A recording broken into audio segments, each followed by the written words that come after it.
Hello everyone and welcome to my B&B Fan Club channel. I hope everyone is having a wonderful day. Before we begin, please hit the subscribe button and give this video a thumbs up. Luna's fingers gripped around the cold metal of the visitor's chair, which was anchored to the floor so it couldn't be used as a weapon. The room smelt of bleach and misery, a scent she'd only encountered in hospital halls until now. Across the plexiglass, the lady who had taken her own life 24 years before peered back with eyes the same color as Luna's, storm gray and unreadable.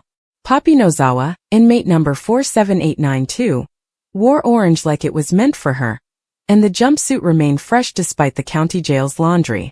Luna had expected fragility, perhaps tears. She received a smile that seemed like a dare. "You came," Poppy replied, her voice muffled by the phone receiver but still retaining the classic Venice Beach lilt Luna remembered from childhood voicemail snatches. "I assumed you'd burn the letter." Luna had not destroyed it. She'd read it 17 times on the bus journey from Forrester Creations, the paper soft as cloth in her pocket. "I am sorry I left you with the wolves, dear child. Come meet me before they move me upstate. I've got truths you'll appreciate." Poppy's calligraphy sloped like her old surfboards, slender and reckless. "I almost didn't," Luna acknowledged. Her throat felt sandy. "But Lee keeps telling me I need closure." "Finn thinks I should hear you out," Poppy said, her laugh cracking like a whip. "Dr. Finnegan's miracle adoption. I bet he's overjoyed that his wife's offspring is in jail with the real criminals." She went closer to the glass, her breath obscuring it. "You resemble me at 24. Same mouth. The same lying eyes." Luna flinched. The guard at the door moved his boots, scuffing the linoleum.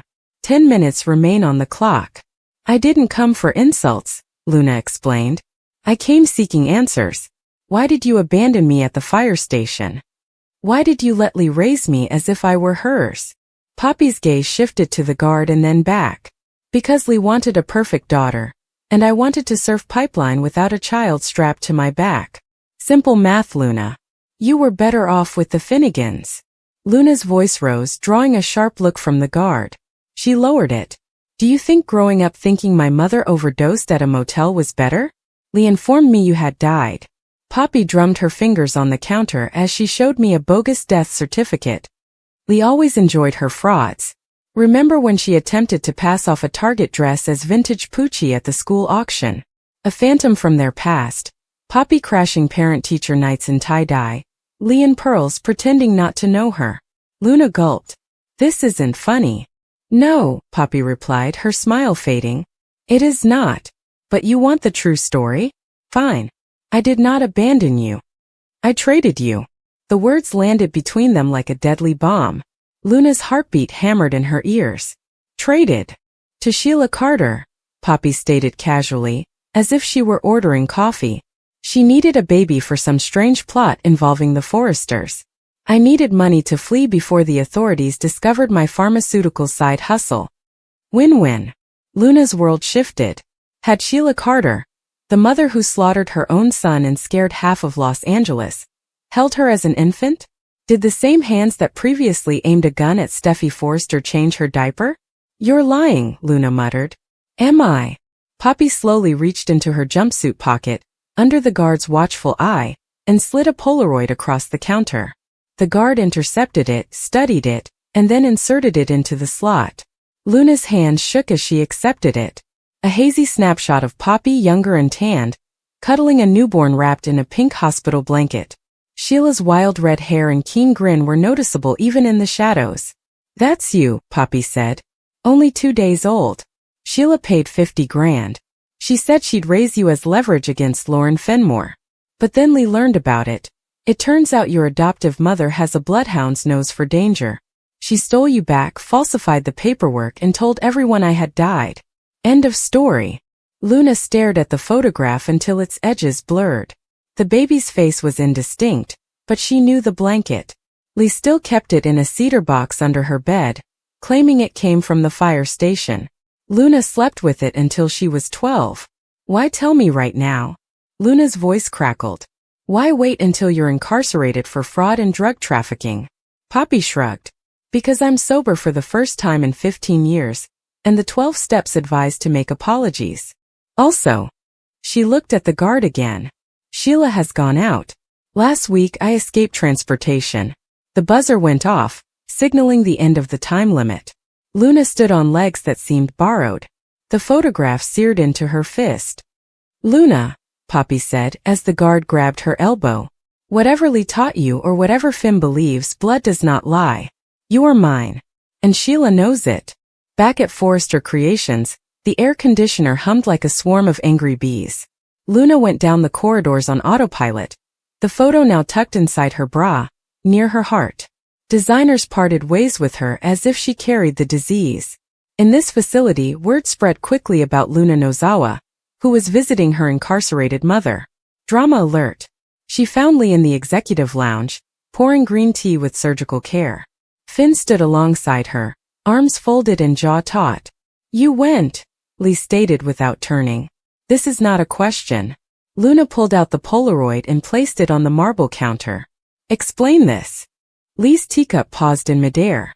Finn grabbed the photo first, his eyes widened. What the hell, Mom? Lee set the cup down with a clink. Where did you get it? Poppy. She claims you took me from Sheila Carter. That you've been lying my entire life, Finn said, his face pale. Sheila? Luna, it is insane. Is it? Luna's voice was shaky. Because of that blanket? Which one did you say came from the fire station? It's in the picture. With Sheila. Lee's composure shattered, a hairline fracture. Poppy lies. Always has been. She'll say anything to hurt me. So why has Sheila escaped? Luna countered. Why is she inquiring about a baby she bought 24 years ago? Finn took out his phone and scrolled feverishly. There's nothing online concerning Sheila's escape. Luna, you're spiraling. Am I? Luna laughed bitterly. Or are you just afraid your perfect family is based on a lie? Lee took a step forward. His hands lifted as if to calm a scared horse. Listen, sweetheart. Yes, I did take you from Poppy. She was unfit, drugs dealers and all. What about Sheila? That is fiction. Luna drew away as Poppy weaponized her abandonment issues. I need air. She dashed to the rooftop, the city sprawling below like a circuit board. The photograph felt radioactive on her skin. She called the only person who could understand blood ties gone wrong. Steffi picked up on the second ring. Luna? You okay? No, Luna replied. I suppose I'm Sheila Carter's kid. Silence then. Get to the beach house. Now. We're calling a family meeting. The Forrester beach house smelt of salt and eucalyptus. Steffi had assembled the inner circle. Ridge, gloomy in cashmere. Brooke, clutching a martini like a lifeline. Hope, eyes red from crying over something irrelevant. And Deacon, newly repentant, pouring coffee like he belonged. Luna placed the Polaroid on the coffee table. Gasps reverberated. That's definitely Sheila, Ridge remarked, his voice gravelly. I'd know that smirk in hell. Brooke touched the baby blanket with a shaky finger. Luna, honey. This changes everything. Luna challenged. Or is it simply another Forrester secret? Another child swapped at birth for leverage. Hope reached for her hand. We're not the enemy here. Are you? Luna backed away. Your family has been playing musical parents since before I was born. Maybe I'm only the most recent verse. Deacon cleared his throat. Sheila mentioned a baby once. Years ago we were together. She claimed she'd lost a daughter to the system. I assumed it was the drugs talking. Finn stormed through the doors, Lee following closely behind. Luna, stop. You're scaring everyone. Good, Luna exclaimed. Perhaps fear is honest. Lee's eyes glistened. I did what I had to. Poppy was planning to sell you to the highest bidder. Sheila was the only one with cash that day. I could not let it happen. So you falsified a death certificate? Steffi asked, arms crossed. Mom, that's a felony. I was protecting her. Lee's voice cracked. From the two of them, Ridge pinched the bridge of his nose. We need a DNA test. Now. No, Luna replied quietly. Everyone turned. I'm done being a pawn. I'll go locate Sheila myself. Ask her to her face. Finn grabbed her arm. Luna, she's dangerous. Maybe, Luna replied, seeing his gaze, her brothers, or were they? But she's the only one who's never lied to me about who I am. 3 days later, Luna stood outside a dilapidated motel in Barstow, the type with neon vacancies that flickered like dying stars. She ditched her phone, taken 3 buses, and paid cash for a hotel called Kelly Capri, a reference to the surf brand Poppy used to steal from. On the second knock, Sheila opened the door, barefoot and dressed in a black tank top with brassy blonde hair. The years had carved creases around her eyes, but the smile, oh that smile, was pure predator. "You came alone," Sheila said. "Smart girl." Luna's heart pounded. "Are you my mother?" Sheila stood aside, gesturing for her to enter. The room reeked of cigarettes and lavender oil. "Biologically, no. Poppy carried you. But I've paid for you.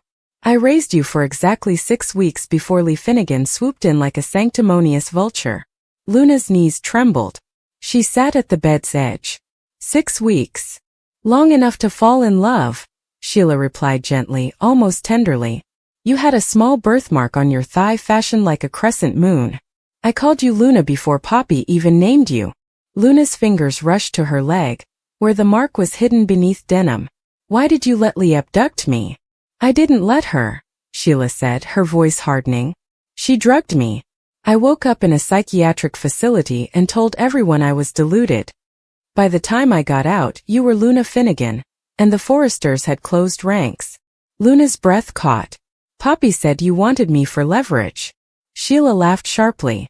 "Poppy wanted heroin money. I wanted a family. It's funny how that works." A knock sounded on the door. Both women froze. "Housekeeping," a voice announced. Sheila's eyes narrowed. She grabbed a small surgical knife from the nightstand. "Stay behind me." The door sprang open. Not housekeeping, Finn, surrounded by 2 uniformed officers. Luna stepped back from her. Sheila lunged, but Finn was faster and tackled her to the carpet. The knife skittered around the floor. Luna watched, paralyzed, as cuffs were placed around Sheila's wrist. "You cannot keep her from me," Sheila cried as they pulled her outside. "She is my daughter in every aspect that matters." Finn turned to Luna, his chest heaving. "Are you hurt?" She shook her head. Forrester lawyers pulled strings, resulting in faster than expected DNA findings in LA. Luna sat in Lee's office, holding the unopened envelope between them. "Whatever it says," Lee started. "You're my daughter." Luna ripped it open. The paper trembled in her palms. "Poppy Nozawa's pregnancy probability is 99.999%. Sheila Carter's pregnancy probability is 0.000%. Luna exhaled, making a sound somewhere between chuckle and sob. "I am Poppy's. Just Poppy's." Lee reached for her, but Luna remained standing. "You stole me from a monster and gave me to a junkie, then lied for 24 years. That is not love, Lee. That's control." "Luna." "No," Luna said as she drew away. "I need to figure out who I am without any of you scripting it." Luna stood motionless in the intense illumination of the prison's fluorescent lights. Her heart hammered so hard that she could practically hear it echoing down the antiseptic corridor. A correctional officer's voice came from down the hall, but Luna couldn't concentrate.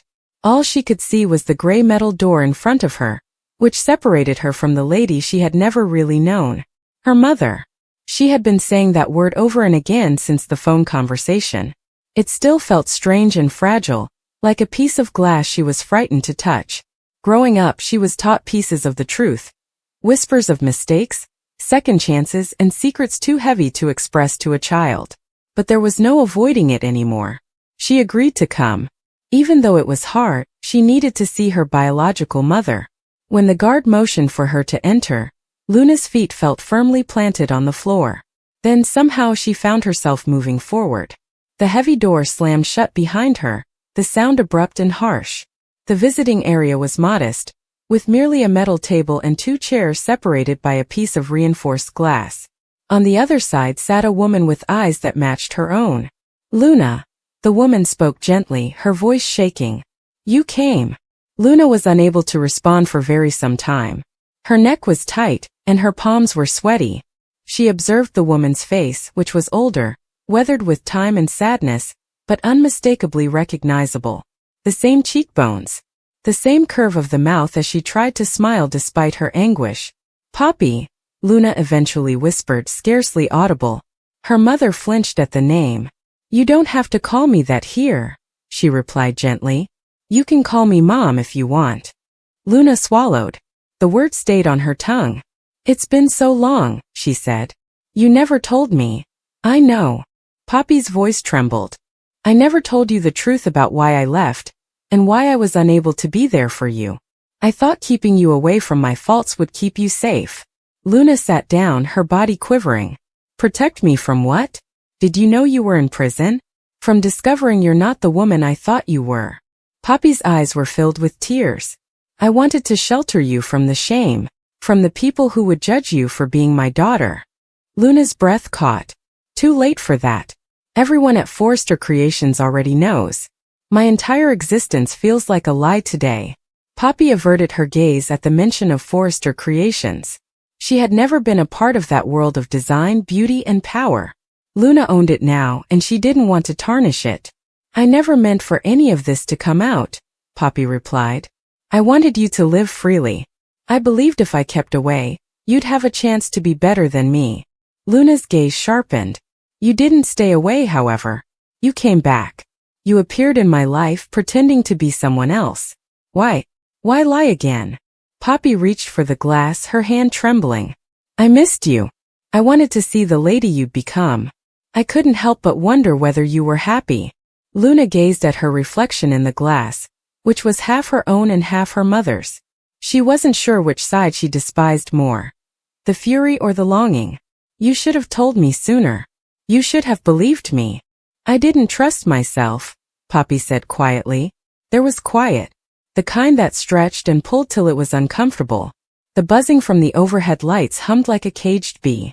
Finally Luna asked, "Why are you here, Poppy? What were you doing this time?" Poppy's expression tightened. "It's complicated. Try me. I took the fall for someone else," she told me. "Someone I believed I could trust. I understand you've heard this story before, but this time it is true." Luna frowned. "Who?" "I can't tell you," Poppy replied, shaking her head. "Not yet." Luna leaned forward, her voice harsh. "You owe me honesty." "I will give it to you," Poppy pledged. "But first, you should know something else. The truth about who your father really is." The room whirled. Luna blinked. "My father? You told me he died years ago," Poppy said, her eyes glistening. "That's not true." Luna's heart stopped. "So who is he?" Poppy paused, her lips twitching. "He's someone you already know." The word struck Luna like a chilly wave. "What are you talking about?" "Someone related to the Forresters," Poppy explained. "That is why I did not want you working there. I wanted to shield you from the consequences." Luna's gut wrenched. No, that is not feasible." "I apologize," Poppy muttered. "I tried to inform you sooner, but it was too late. You were already falling for him." Luna felt ill. "Who?" she demanded. "Who is it?" Poppy's eyes were filled with tears. "Bill Spencer." Luna's breath halted in her throat. "That's not true," she said quietly. "I wish it wasn't," Poppy explained. "But it is. He does not know. Nobody does. I kept it a secret for several years. I was afraid. I didn't think he'd ever desire me, or you." Luna pulled back from the table, her chair scratching the floor. "You are lying. You're attempting to ruin my life again." "I'm telling you the truth," Poppy implored. Luna shook her head. "You have to believe me. You can't ask me for that. Not after all." The guard informed them that their time was almost up. Luna's chest heaved. She wasn't sure whether she wanted to shout or collapse.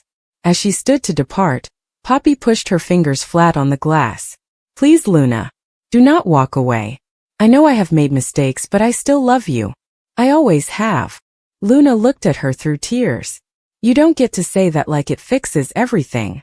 She turned and went away, her heels tapping fiercely on the icy floor. The sound followed her down the corridor like a heartbeat. Outside the prison, the sun was blinding. Luna took in a hesitant breath, the air too bright and pristine. The environment appeared the same, yet nothing felt genuine. She drove without knowing where she was headed, the city passing by in streaks of gold and gray. Her mind kept repeating Poppy's words. "Bill Spencer is your father." By the time she pulled up to Spencer Publications, she wasn't sure if she was driven by wrath or desperation. She walked past the lobby, ignoring the receptionist's surprised greeting. When the elevator doors opened, Bill Spencer stood there confident and composed, the same man who had once looked at her with what she mistook for interest. Now she just saw a stranger. "Luna," he said, shocked. "This is unexpected." She could hardly breathe. "We need to talk." He scowled. "Is everything all right?" "No," she replied. Bill pointed to his office and said, "Not even close. Come in." As the door closed behind them, Luna turned to face him. "I just got out of prison," Bill said, his demeanor shifting. "The prison? Why would you?" "I went to see my mother," Luna said. "My real mother." Bill's expression softened slightly. "Poppy?" Luna nodded, her eyes watering. "She told me something. Something insane." He crossed his arms. "I'm almost afraid to ask. She said you're my father." The words hung in the air, weighty and permanent. Bill froze, the color leaving his face. "What?" he whispered. "She said you didn't know. That was a secret she concealed from everyone," Luna said, her voice trembling. "Tell me she is lying. Please." Bill slumped into his chair, startled. "I don't know what to say." "Is it true?" Luna inquired. "I don't."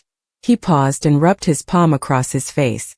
"Years ago, Poppy and I were together. Briefly. I didn't realize she was pregnant." Luna's stomach flipped. "You've never looked for her." "I did," Bill replied calmly. "For a while. But she was gone. And then I moved on." Luna turned aside, her eyes blazing. "You've moved on. That is convenient."